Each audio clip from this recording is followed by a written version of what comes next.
হযরত পীর সাহেব হুজুর চরমনাই হাফিজাহুল্লাহ তাআলা ওয়া রাহ মঞ্চে উপস্থিত আছেন। আমরা এখানে আছি, জাতির সঙ্গে কথা দিচ্ছি।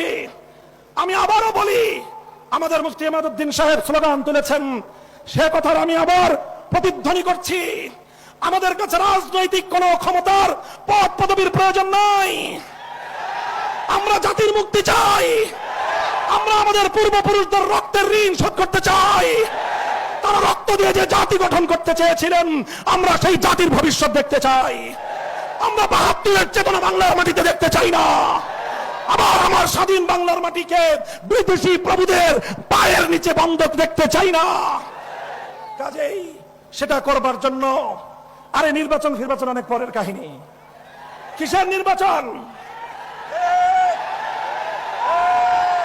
২০১৩ সালের শাপলা চত্বরের শহীদদের রক্তের প্রথম এই রক্তকে স্বীকার করতে হবে বাংলার মাটিকে। ২৪-এর সহস্রাধিক জুলাই যোদ্ধাদের রক্ত যে জন্য গিয়েছিল, সেই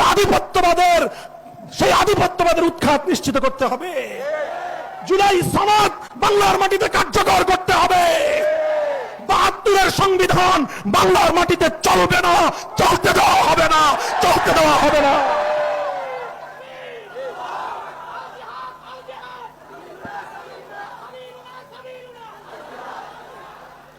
কাজেই আমি বাংলাদেশের সকল রাজনৈতিক পক্ষগুলোকে পরিষ্কার ভাষায় আমাদের বার্তা স্পষ্ট ভাষায় দিয়ে দিচ্ছি।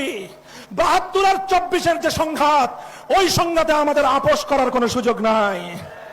২৪-এর রক্তের সঙ্গে গাদ্দারি করে যারা আবার ৭২-এর বাকশালী ব্যবস্থার দিকে ফিরে যেতে চান, আপনারা যদি শহীদ জিয়াউর রহমানের নাম মুখে উচ্চারণ করেন, তাহলে আপনাদের আরেকবার উজু করা দরকার। কাদেরকে উজু